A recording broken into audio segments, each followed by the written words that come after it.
Happy Friday, everybody. It's Andy and Steve from wagertalk.com. We were laughing just before we came on the air. I'll tell you why we were laughing here in a bit.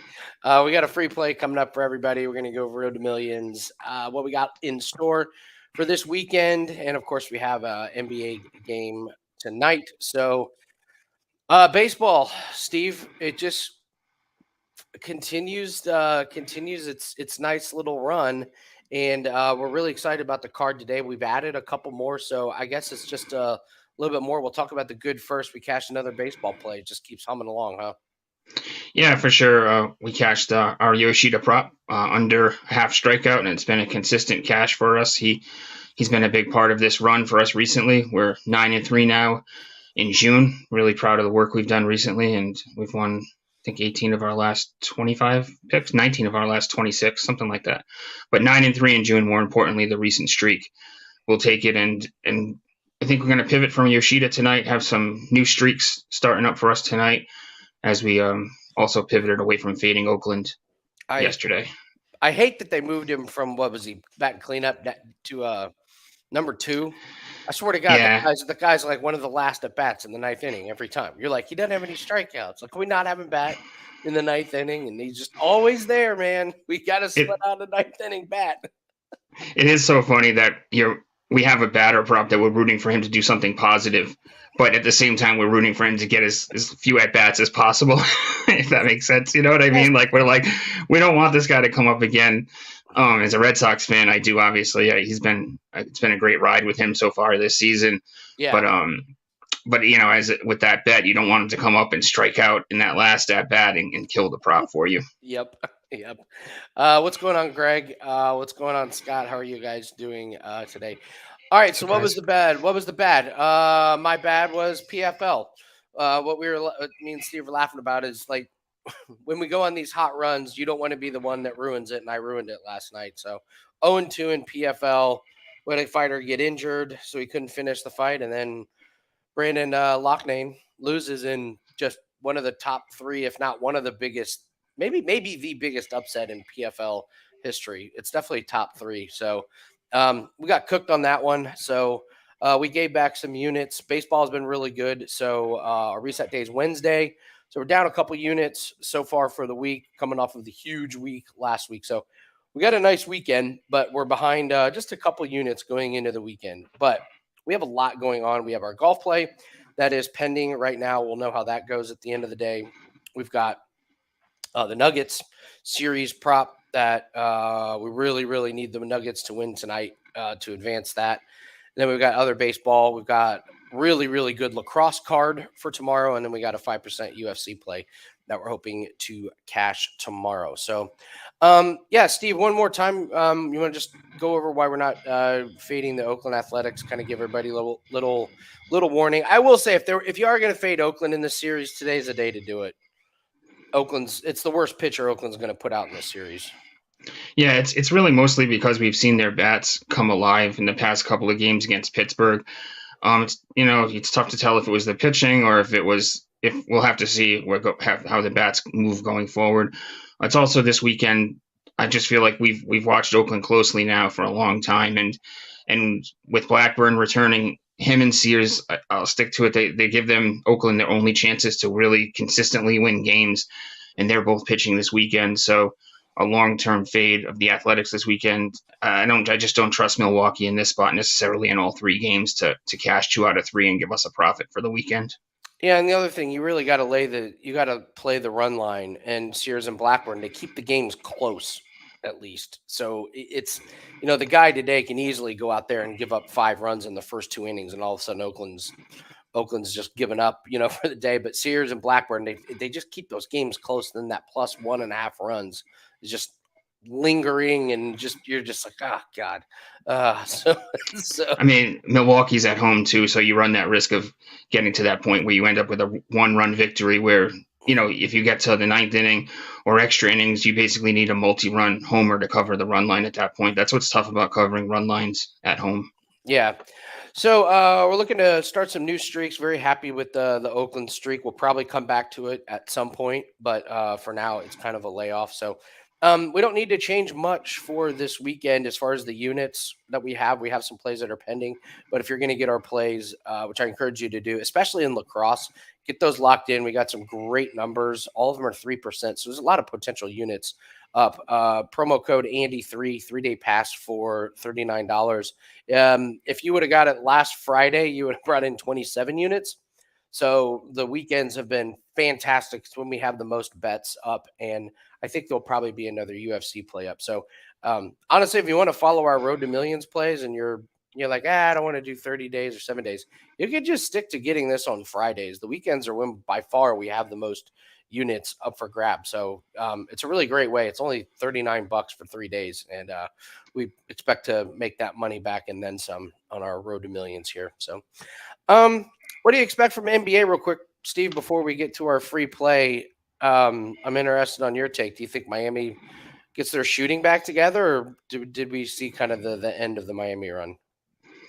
I personally think that that I mean, it's tough to say because whenever you consider this team to be dead in the water, they seem to bounce back, and I know that with that game seven against, I'm still getting over that game seven against the Celtics. It's gosh, I forgot. I like had forgotten about it for not forgotten about it, but I had stored it way back in my memory banks. But anyway, yeah, I think the Nuggets have. This just seems like it's just been their year, and obviously we're rooting for them tonight so that if they win tonight, they can close it out for us in Game 5 at home, and we don't have to go back to Miami to cash our series ticket. We talked yesterday about how Butler just doesn't seem like himself. The ankle injury seems like it's catching up with him, and they just, man, I don't know if they have an answer to shut down Joker and Murray. You know what I mean? These one of them's always going to go off, and they managed to, slow down Murray in Game 2, but he was right back at going off in Game 3 again. So I like the Nuggets here again.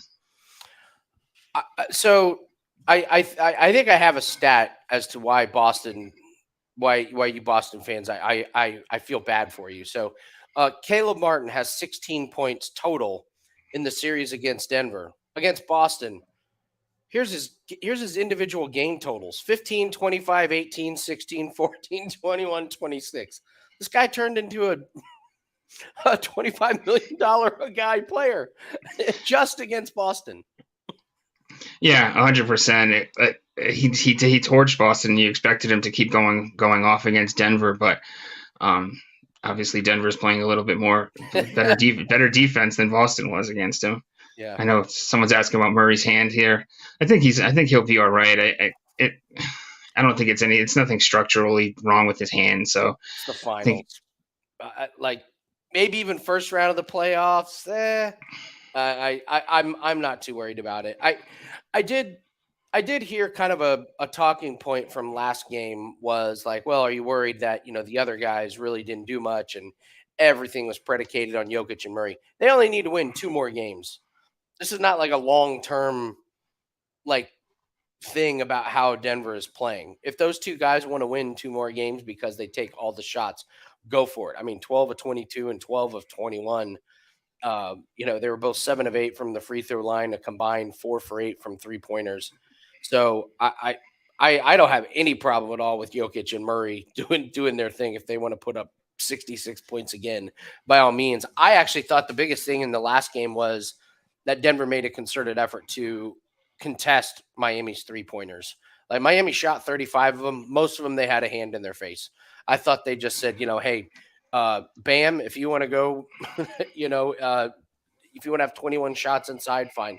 Jimmy Butler, 11 of 24, but we're just not going to let those guys stand on the outside like Robinson and, Vincent and Strus just have wide open 3-pointers. So I thought they collapsed a lot less, stayed on the perimeter. And if Miami's not hitting their threes, we just see it's, kind of impossible. And then the other one is 58 to 33 rebounding. And that was with Bam with 17 rebounds. I mean, I thought Gordon was really big on the rebound. I enjoyed seeing him down there because what do they say? Can't teach height, can't teach size, and that's just going to be a big problem for the Miami Heat. I may be biased because we got a Nuggets ticket to cash. I think they figured it out last game, and I think they're going to be good. I will just tell you, don't be surprised if Michael Porter has a good game. He's due. He's shooting 16% from 3-pointers. Yeah, him and Gordon have really been doing a great job on defense and doing all the dirty work, basically the rebounding and stuff like that. Obviously, Joker stacks the rebounds as well. He basically had like the triple double in the first half. It was just the writing. It's one of those games with him where the writing was on the wall that the triple double was coming. Yep. And that's a play that we've kind of bounced around with all season with him with the triple double with him. He was crushing it during the regular season at home. Obviously that one being on the road, but yeah, I'm fine with Murray and I'm fine with them taking the shots and letting Gordon and Porter do the dirty work. And like you said, I think that we could see a big Porter game here. Yeah. So Murray's hand does not worry me too much. I mean, these guys wait their entire careers just to get a chance to do in the finals. I doubt Murray's gonna be. It's going to affect him that much. So Jaylen Brown, it seemed to be different. There seemed to be some real issues with his like bones or something with his hand. Obviously, Tyler Hero has the break and he's out, but it's just a flesh wound, as Monty Python would say. And Murray, if anyone has been locked in, you see him. He's dead set on getting himself his first ring. So yeah. All right, guys, let's do a free play here. We will clip this. Happy Friday, everybody. Andy and Steve from wagertalk.com. We're going to go over free play in the MLB today. If you want to use the promo code Andy3 to get a 3-day pass for $39, get your Friday, Saturday, and Sundays passes. Last week, when we ran this special, which we do every Friday, last week we brought in over 27 units combined on Friday, Saturday, and Sunday. So the weekend pass has been pretty awesome. It's a really good way to follow all of our plays. So let's just jump right into it here, Steve. This is a play that we haven't brought up yet, and I wish we would have discovered it sooner because this thing is just straight money. Let's talk Marcus Semien and over 1.5 hits plus runs plus RBIs. So Semien has cashed this ticket now in 27 of his last 30 games.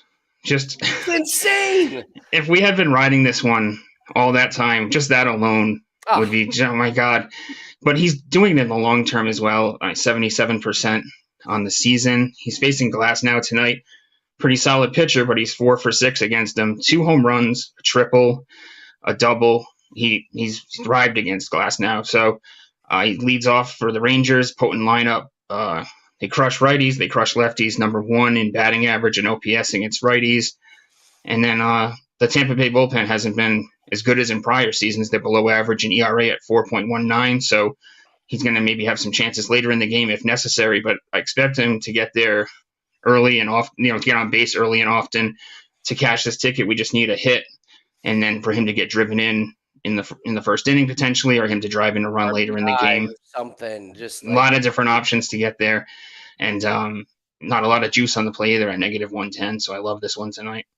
You don't find many plays that have hit that many times in a row at -110. So we'll dabble in the Marcus Semien, the Semien market tonight. So use a promo code Andy3 to get a 3-day pass for $39. That is going to do it for us. Hope everyone has a great Friday. Greg, I took Fencer to win before Game 7 of ECF. Got it early at -150. Not bet the rest of the finals. Took Fencer to. Fencer to win. What's Fencer? Denver. There you go. It's like Fencer. The autocorrect for Fencer. Never seen that one before. I haven't seen it either. And I was like, the Fencer, is that like a bench guy or is that like are we handicapping fencing now? I could do that. Yeah, we could tack it on, right? Yeah, exactly. So, all right, guys, we're going to get going. Hope everyone has a great weekend. I'm going to be on Wager Talk today as well as NBA tip-off, talk about the finals game tonight. So, good luck, Steve. Let's start a new winning streak going. Let's cash Marcus Semien. All plays can be found at wagertalk.com. Good luck, and we'll see everyone Monday. Good luck tonight.